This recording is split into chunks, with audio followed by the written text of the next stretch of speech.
1월 9일 월요일입니다. 두 번째 주를 보내고 있습니다. 한 주간 동안 세상 가운데서 빛과 소금의 사명 잘 감당하시기를 축복합니다. 오늘 함께 묵상할 말씀은요, 야고보서 5장 12절에서 20절입니다.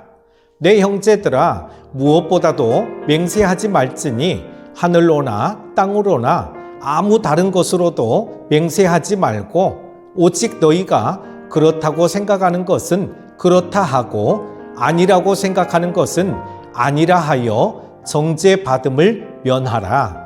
너희 중에 고난당하는 자가 있느냐? 그는 기도할 것이요. 즐거워하는 자가 있느냐? 그는 찬송할지니라. 너희 중에 병든 자가 있느냐? 그는 교회의 장로들을 청할 것이요. 그들은 주의 이름으로 기름을 바르며 그를 위하여 기도할지니라. 믿음의 기도는 병든 자를 구원하리니 주께서 그를 일으키시리라. 혹시 죄를 범하였을지라도 사하심을 받으리라. 그러므로 너희 죄를 서로 고백하며 병이 낫기를 위하여 서로 기도하라. 의인의 간구는 역사하는 힘이 큼이니라. 엘리야는 우리와 성정이 같은 사람이로되 그가 비가 오지 않기를 간절히 기도한즉 3년 6개월 동안 땅에 비가 오지 아니하고 다시 기도하니 하늘이 비를 주고 땅이 열매를 맺었느니라.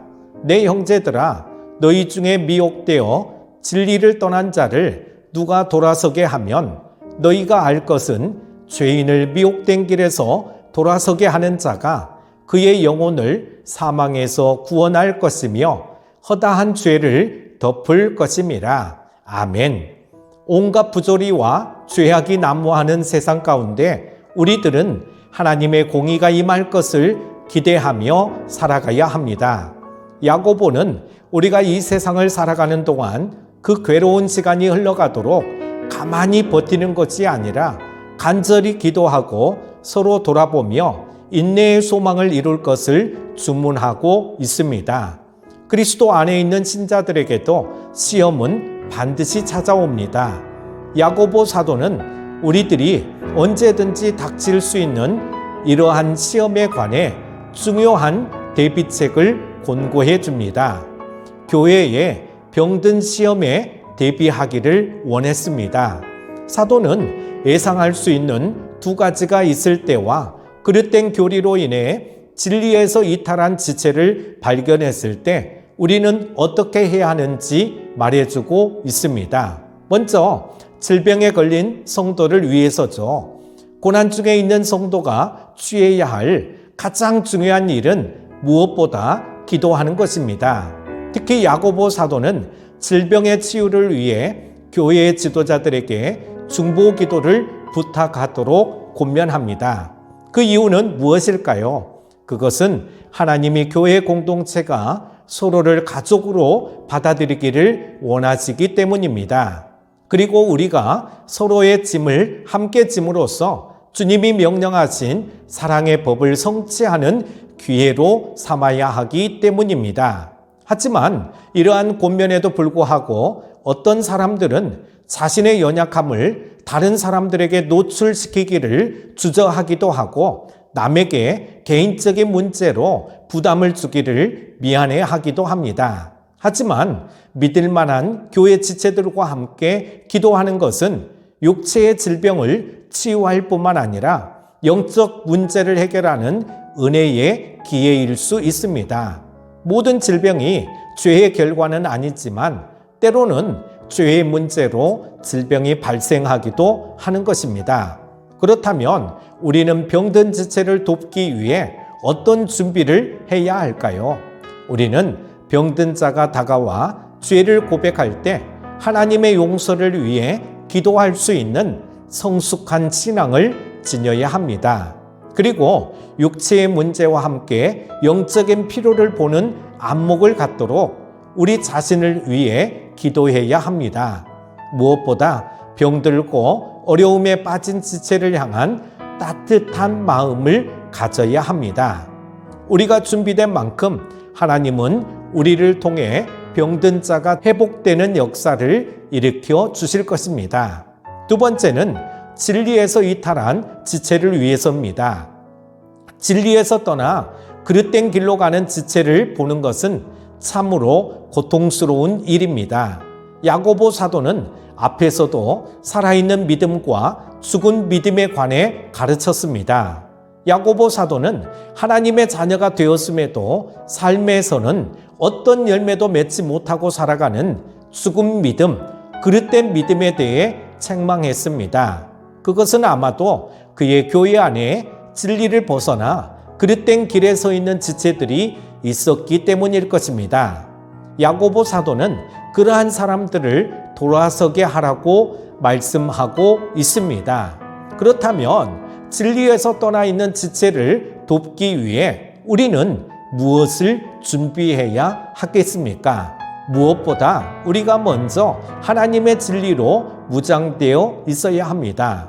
그리고 복음 교리의 바탕 위에서 성령의 열매를 맺어가는 삶을 살면서 우리의 심령을 강건하게 무장해야 합니다.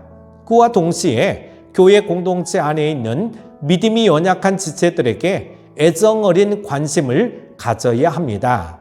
우리가 교회 안에서 피상적인 관계만을 형성한다면 믿음이 연약한 지체의 영적 문제들을 깊이 살필 수도 없고 구체적으로 돌봐줄 수도 없습니다. 교회 안에도 영적으로 복음의 진리에서 떠나 있는 사람들이 있습니다. 우리는 그들이 복음의 참된 진리를 깨닫고 거룩한 삶의 열매를 맺도록 도와주어야 한다는 것입니다.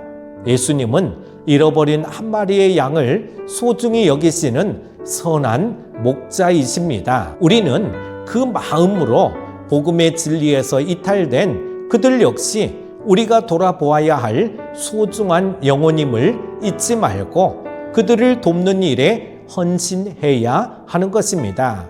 하나님은 우리가 연약한 지체들을 돌보기를 원하고 계십니다. 이것이 우리가 질병으로 고통받는 자들과 진리에서 떠나 방황하는 영혼들을 위해 기도해야 하는 이유입니다.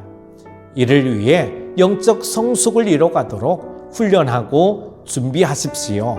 따뜻한 마음으로 연약한 자를 품는 것이 하나님의 자녀로서 당연한 의무입니다. 오늘 하루도 영적으로 성숙한 하루, 따뜻한 마음을 가지고 연약한 자를 돌봐주는 복된 하루 되시기를 축복합니다. 오늘 하루도 승리하십시오. 기도합니다. 언제나 우리를 사랑하시는 하나님 아버지, 우리를 너무나도 사랑하셔서 독생자 예수 그리스도까지 내어주신 그 사랑을 우리도 늘 기억하며 살아가기를 원합니다. 그 놀라운 은혜와 사랑을 받은 자답게 우리들도 우리의 이웃을 진정 사랑하고 따뜻한 마음을 가지고 서로 섬기게 하여 주옵소서. 기도하며 인내의 영으로 함께하여 주셔서 영적으로 성숙한 하나님의 자녀가 되게 하여 주옵소서. 새해에는 더욱 성숙한 믿음과 주님의 심장과 마음으로 영광 돌리는 삶이 되게 하여 주시기를 원하오며 귀하신 예수님의 이름으로 기도합니다. 아멘.